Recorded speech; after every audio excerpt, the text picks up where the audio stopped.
Hello hi అండి. మన channel పేరు రియల్ కంటెంట్ జాబ్స్. ఇంకా ఎవరైనా సబ్స్క్రైబ్ చేసుకోకపోతే కనుక ఇప్పుడే సబ్స్క్రైబ్ చేసుకుని బెల్ ఐకాన్ క్లిక్ చేసి ఆల్ మీద ట్యాప్ చేస్తే ప్రతిరోజు కూడా ఇలాంటి జాబ్ అప్డేట్స్ మీకు ఎప్పటికప్పుడు రావడం జరుగుతుందండి. Government of Andhra Pradesh health medical and family welfare department government general hospital Kurnool నుంచి అయితే నోటిఫికేషన్ రావడం జరిగింది. కర్నూలు మరియు నంద్యాల జిల్లాలో ఉన్న నిరుద్యోగులందరూ కూడా ఈ నోటిఫికేషన్కి అప్లై చేసుకోవచ్చండి. ఇందులో ఉన్న డాక్టర్ పోస్టుకి మాత్రం జిల్లాలో కాదు స్టేట్లోనే ఎవరైనా అప్లై చేసుకోవచ్చండి. సో అన్ని జిల్లాల వాళ్ళు డాక్టర్ పోస్ట్కి అయితే అప్లై చేసుకోవచ్చండి. రిమైనింగ్ పోస్టులకి అయితే కర్నూలు వాళ్ళకి అయితే ఎలిజిబిలిటీ ఉంది. కర్నూలు నంద్యాల అభ్యర్థులందరూ కూడా ఈ నోటిఫికేషన్కి అయితే అప్లై చేసుకోవచ్చండి. డ్రగ్ డీఅడిక్షన్ సెంటర్స్లో ఈ వేకెన్సీస్ అయితే ఉన్నాయండి. కాంట్రాక్ట్ బేసిస్లో రిక్రూట్మెంట్ జరుగుతుంది. 1 year కాలానికి అయితే రిక్రూట్మెంట్ చేసుకుంటున్నారండి. ఫర్దర్గా ఎక్స్టెన్షన్ అయ్యే ఛాన్సెస్ కూడా ఉన్నాయి. గవర్నమెంట్ దగ్గర రిక్వైర్మెంట్ బట్టి మీ దగ్గర ఉన్న పనితనం బట్టి ఇవి ఎక్స్టెండ్ అయ్యే ఛాన్సెస్ ఉంటాయి. జీజీహెచ్ కర్నూలు మరియు జీజీహెచ్ నంద్యాలలో డ్రగ్ డీఅడిక్షన్ సెంటర్స్లో వేకెన్సీస్ ఉన్నాయి కదా, ఆ వేకెన్సీస్ సంబంధించి టేబుల్ వైజ్ అయితే ఇచ్చారు. డాక్టర్ ఫుల్ టైం అండి, ఒక వేకెన్సీ ఉంది. కర్నూలులో ఒకటి, నంద్యాలలో ఒకటి. Project coordinator cum vocational counsellor కర్నూలులో ఒకటి, అలాగే నంద్యాలలో ఒకటి. ఇవన్నీ కూడా గవర్నమెంట్ జనరల్ హాస్పిటల్లో ఉన్నాయండి. నర్సు ఏఎన్ఎం ఒకటి కర్నూలులో మాత్రమే ఉంది. వార్డ్ బాయ్ ఒకటి కర్నూలులో, 2 నంద్యాలలో ఉన్నాయండి. కౌన్సిలరు, సోషల్ వర్కర్ లేదా సైకాలజిస్ట్ ఇవి కర్నూలులో 2, నంద్యాలలో 2 ఉన్నాయండి. పీర్ ఎడ్యుకేటర్ కర్నూలులో ఒకటి, నంద్యాలలో ఒకటి. యోగా థెరపిస్ట్ లేదా డ్యాన్స్ లేదా మ్యూజిక్ లేదా ఆర్ట్ టీచర్ ఇది కర్నూలులో ఒకటి, నంద్యాలలో ఒకటి. సో ఈ విధంగా గవర్నమెంట్ జనరల్ హాస్పిటల్ కర్నూలులో 8 వేకెన్సీస్, గవర్నమెంట్ జనరల్ హాస్పిటల్ నంద్యాలలో 8 వేకెన్సీస్. ఇవన్నీ కూడా డ్రగ్ డీఅడిక్షన్ సెంటర్స్లో అయితే ఉన్నాయండి. మనకు ఒక అఫీషియల్ వెబ్సైట్ ఇచ్చారు కదా, https:/karnool.ap.gov.in లేదా https:/nandyal.ap.gov.in. ఈ అఫీషియల్ వెబ్సైట్లో మనకి నోటిఫికేషన్స్ అయితే పెట్టడం జరిగిందండి. సో 30/12/2025 నుంచి 13/1/2026 వరకు కూడా మీరు ఆఫ్లైన్లో దరఖాస్తులు అయితే సబ్మిట్ చేయాలండి. డైరెక్ట్గా వెళ్ళి సబ్మిట్ చేయాలి. ఇక్కడ చూడండి, మనకి office of the additional DME లేదా superintendent government general hospital Kurnool వద్ద అయితే మనం సబ్మిట్ చేయాలండి. ఇది అడ్రస్. అది కూడా మార్నింగ్ 10:30 నుంచి ఈవినింగ్ 5 లోపు అయితే మనం తీసుకుని వెళ్ళి ఇవ్వాలి. అప్లికేషన్ ఇందులోనే ఇచ్చారండి. నేను డిస్క్రిప్షన్లో లింక్ ప్రొవైడ్ చేస్తాను. మీరు డౌన్లోడ్ చేసి ప్రింట్ తీసుకుని ఫిల్ చేసేయండి. ఏదైతే ఫిల్ చేస్తారో అప్లికేషన్తో పాటుగా జిరాక్స్ కాపీస్, అంటే మీ ఎడ్యుకేషన్ క్వాలిఫికేషన్స్, క్యాస్ట్, సో ఇక్కడ ఇచ్చారు చూడండి, ఇవన్నీ కూడా తీసుకుని వెళ్ళాలి. చెప్తాను నేను. అటెస్టేషన్ కూడా చేయించాలి, గెజిటెడ్ అటెస్టేషన్ కూడా చేయించాలండి. ఎస్ఎస్సి 10th క్లాస్ అండి. అలాగే మీకు ఏదైతే ప్రిస్క్రైబ్డ్ క్వాలిఫికేషన్ అడిగారో ఆ క్వాలిఫికేషన్ సంబంధించి పాస్ సర్టిఫికేట్స్ ఇవ్వాలి.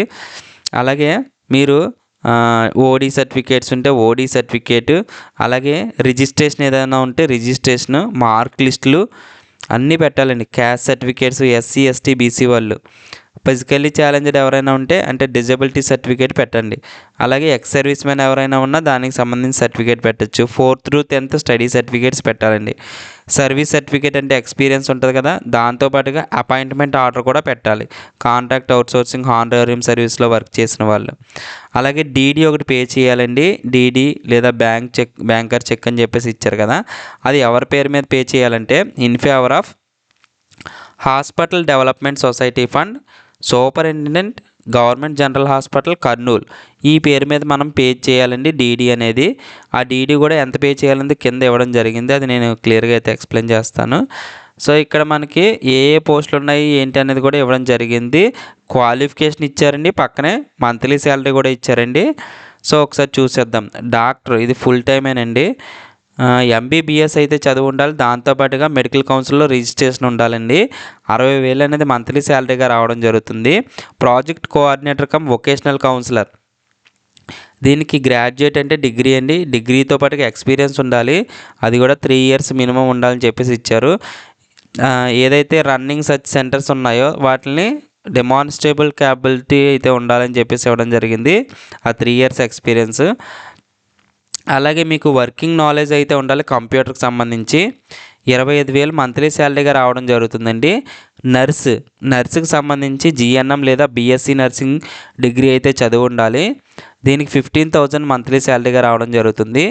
వార్డ్ బాయ్ దీనికి 8వ తరగతి పాస్ అయ్యి కొద్దిగా ఎక్స్పీరియన్స్ అయితే ఉండాలండి.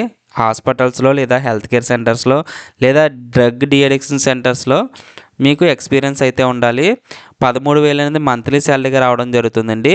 కౌన్సిలర్ లేదా సోషల్ వర్కర్ లేదా సైకాలజిస్ట్ దీనికి గ్రాడ్యుయేట్ అండి, degree in social sciences. Preference అనేది సోషల్ వర్క్ లేదా సైకాలజీ చదివిన వాళ్ళకి ప్రిఫరెన్స్ ఇస్తారు. దాంతోపాటుగా 1 or 2 years ఎక్స్పీరియన్స్ అయితే ఉండాలండి ఈ ఫీల్డ్లో. అలాగే ఇంగ్లీషు తెలుగు బాగా నాలెడ్జ్ ఉండాలండి, మాట్లాడడం రాయడం చదవడం రావాలి. అలాగే ఎవరైతే సర్టిఫికేట్ కోర్స్ అనేది కంప్లీట్ చేస్తారో డిఅడిక్షన్ కౌన్సిలింగ్ సంబంధించి సర్టిఫికేట్ కోర్సు కంప్లీట్ చేసిన వాళ్ళకి ప్రిఫరెన్స్ అనేది ఇవ్వడం జరుగుతుందండి. 17,500 అనేది మంత్లీ శాలరీగా రావడం జరుగుతుంది. పీర్ ఎడ్యుకేటర్ దీనికి జస్ట్ లిటరేట్ అంటే అక్షరాస్యత అయితే ఉండాలి. ఎక్స్ డ్రగ్ యూజర్ అంటే ఇంతకుముందు ఆల్రెడీ ఈ డ్రగ్స్ అనేవి వాడి ఉండి ప్రజెంట్ 1 or 2 years నుంచి నిగ్రహంతో అయితే ఉండాలంటే వాడకుండా నిగ్రహంతో ఉండాలండి. ఇంతకుముందు గతంలో వాడి ఉండొచ్చు, కానీ ఒక 2 సంవత్సరాల నుంచి వాడకుండా నిగ్రహంగా ఉంటూ కమ్యూనికేషన్ స్కిల్స్ బాగుండి ఎవరైతే డ్రగ్స్కి అలవాటు పడ్డారో వాళ్ళని బయ్యింగ్ కానీ సెల్లింగ్ కానీ చేయకుండా వాళ్ళని మనం కంట్రోల్ చేయగలగాలండి. సో అదేంటి వాళ్ళకి సంబంధించి ఈ వర్క్ చేయగలిగితే సరిపోతుంది. వాళ్ళు లిటరేట్ అంటే చదవడం రాయడం వచ్చి ఉండాలి. వాళ్ళకి 10,000 శాలరీ అనేది ఇవ్వడం జరిగిందండి. యోగా థెరపిస్ట్ లేదా డ్యాన్స్ లేదా మ్యూజిక్ లేదా ఆర్ట్ టీచర్ దీనికి ఏంటంటే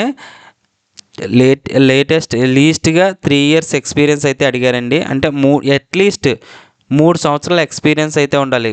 ఈ కన్సర్న్ ఏదైతే ఉందో యోగా అయితే యోగా, డ్యాన్స్ అయితే డ్యాన్స్, మ్యూజిక్ అయితే మ్యూజిక్, ఆర్ట్ టీచర్ అయితే ఆర్ట్ టీచరు, వాటిల్లో మీకు 3 years ఎక్స్పీరియన్స్ ఉంటే అప్లై చేసుకోవచ్చు. 5,000 అనేది మంత్లీ శాలరీగా రావడం జరుగుతుందండి.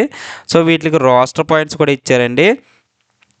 ఇక్కడ ఓసీ అంటే ఓపెన్ కేటగిరీలో ఎవరైనా అప్లై చేయొచ్చు. అంటే SC ST BC EWS OC ఎవరైనా అప్లై చేసుకోవచ్చండి. ఇక్కడ ఎస్సీ గ్రూప్ 1 అంటే ఎస్సీ గ్రూప్ 1 వాళ్ళు మాత్రమే అప్లై చేయాలండి. సో ఎస్సీ గ్రూప్ 1కి సంబంధించి కింద మనకి ఇవ్వడం జరిగింది ఏ కేటగిరీలు ఏంటనేది ఇచ్చారండి. సో ఇక్కడ చూడండి జీజీహెచ్ కర్నూలు, నంద్యాల వీటికి విడివిడిగా ఇవ్వడం జరిగింది. సో మీరు రోస్టర్ పాయింట్లు కూడా చూసుకోవచ్చు. పీర్ ఎడ్యుకేటర్, యోగా థెరపిస్ట్ ఇవన్నీ ఇవ్వడం జరిగిందండి. సో ఎస్సీ గ్రూప్ 1 సంబంధించి క్యాస్ట్లు అయితే ఇవ్వడం జరిగింది. సబ్ క్యాస్ట్లు ఉన్నాయి ఇక్కడ. ఈ సబ్ క్యాస్ట్లు అనేవి చూడండి మన ఆంధ్రప్రదేశ్లో ఎస్సీ గ్రూప్ 1కి సంబంధించి ఒకసారి చూసేసుకోండి. అలాగే దీనికి 42 years అనేది ఏజ్ అనేది ఇవ్వడం జరిగింది. 1/7/2025 నాటికి 42 సంవత్సరాలు మించకూడదు. కొంతమందికి ఏజ్ రిలాక్సేషన్ ఇచ్చారండి. ఎస్సీ ఎస్టీ బీసీ డబ్ల్యూఎస్ క్యాండిడేట్స్కి 5 years, ఎక్స్ సర్వీస్ మెన్కి 3 years, డిఫరెంట్లీ ఏబుల్డ్ పర్సన్కి 10 years ఇవ్వడం జరిగిందండి. టోటల్గా 52 years వరకు ఏజ్ రిలాక్సేషన్ అయితే ఉందండి. ఇక్కడ డీడీ అనేది superintendent hospital development society fund government general hospital Kurnool పేరు మీద అయితే తీయాలి. ఓపెన్ కేటగిరీ ఓసీ క్యాండిడేట్స్ ఎవరైతే ఉన్నారో వాళ్ళు 250 అనేది పే చేయాలి. SC ST BC physically challenged ఎవరైతే ఉన్నారో వాళ్ళు 200 రూపీస్ అనేది పే చేయాలండి. నెక్స్ట్ సెలక్షన్ ప్రాసెస్ వచ్చేసి 100 మార్క్స్కి అయితే సెలక్షన్ ప్రాసెస్ ఉంటుంది. దీనికి ఎటువంటి ఎగ్జాము ఇంటర్వ్యూ ఏం పెట్టలేదండి. ఓన్లీ మీకు వచ్చిన మెరిట్ ఆధారంగా అయితే ఉద్యోగాలు ఇవ్వడం జరుగుతుంది. 75% మార్క్స్ అయితే మీరు పాస్ అయిన క్వాలిఫికేషన్ నుంచి అయితే తీసుకోవడం జరుగుతుంది. మీకు ఒకవేళ డిగ్రీ ఎసెన్షియల్ క్వాలిఫికేషన్ ఇచ్చారనుకోండి, డిగ్రీ నుంచి మీరు పాస్ అయిన మార్కుల్లో 75% మార్క్స్ అనేది తీసుకోవడం జరుగుతుంది. అలాగే ఇక్కడ ఎలా కాలిక్యులేట్ చేస్తారు, గ్రేడ్ పాయింట్స్ వస్తే ఎలా కాలిక్యులేట్ చేస్తారు, మార్క్స్ వస్తే ఏ విధంగా కాలిక్యులేట్ చేస్తారనేది ఇవ్వడం జరిగిందండి. సో ఇక్కడ చూడండి 1 మార్క్ అనేది యాడ్ అవుతుంటుంది మీరు పాస్ అయిన ఇయర్ నుంచి. 2023లో పాస్ అయ్యారనుకో 24కి 1, 25కి 1 అలాగే 2 మార్కులు యాడ్ అవుతాయి. అలాగే 10 మార్క్స్ వరకు యాడ్ చేయడానికి ఛాన్స్ ఉందండి. అలాగే మీరు కాంట్రాక్ట్ అవుట్సోర్సింగ్ ఆన్ రోలింగ్ బేసిస్లో వర్క్ చేస్తే 15 మార్క్స్ వరకు మీకు యాడ్ చేయడానికి ఛాన్సెస్ ఉంది. ఆ కాలిక్యులేషన్ కూడా ఇక్కడ ఇచ్చారండి. ట్రైబల్ ఏరియాలో 6 months వర్క్ చేస్తే 2.5 మార్క్స్ అండి. అలాగే రూరల్ ఏరియాలో 6 మంత్స్ వర్క్ చేస్తే 2 మార్క్స్, అర్బన్ ఏరియాలో వర్క్ చేస్తే 1 మార్క్ యాడ్ చేయడం జరుగుతుంది. అలాగే కోవిడ్-19 డ్యూటీస్లో చేస్తే ఎవ్రీ 6 మంత్స్కి 5 మార్క్స్ యాడ్ చేస్తారండి. 1 ఇయర్కి 10 మార్క్స్, 1.5 ఇయర్కి 15 మార్క్స్ అనేది యాడ్ చేయడం జరుగుతుంది. Less than 6 months no weightage అని చెప్పేసి ఇవ్వడం జరిగిందండి నాన్ కోవిడ్ సర్వీస్ వాళ్ళకి. సో ఇవన్నీ మీరు అబ్జర్వ్ చేయొచ్చండి. దీన్ని డిస్క్రిప్షన్లో లింక్ కూడా ప్రొవైడ్ చేస్తాను నేను. చూడండి, ఇక్కడ డాక్టర్ పోస్ట్ ఉంది కదా, ఇది క్యాడర్, స్టేట్ లెవెల్ క్యాడర్. ఇది ఆల్ డిస్ట్రిక్ట్స్ ఆఫ్ ఆంధ్రప్రదేశ్, అంటే ఎవరైనా అప్లై చేసుకోవచ్చండి. 26 జిల్లాల్లో ఎవరైనా అప్లై చేసుకోవచ్చండి. సో ఇదండి నోటిఫికేషన్ సంబంధించి. మన ఛానల్ ఇంకా ఎవరైనా సబ్స్క్రైబ్ చేసుకోకపోతే కనుక ఇప్పుడే సబ్స్క్రైబ్ చేసుకుని బెల్ ఐకాన్ క్లిక్ చేసి ఆల్ మీద ట్యాప్ చేస్తే ప్రతిరోజు కూడా ఇలాంటి జాబ్ అప్డేట్స్ మీకు కూడా రావడం జరుగుతుంది. ఎప్పటికప్పుడు అప్డేట్స్ అయితే రావడం జరుగుతుందండి. Thanks for watching.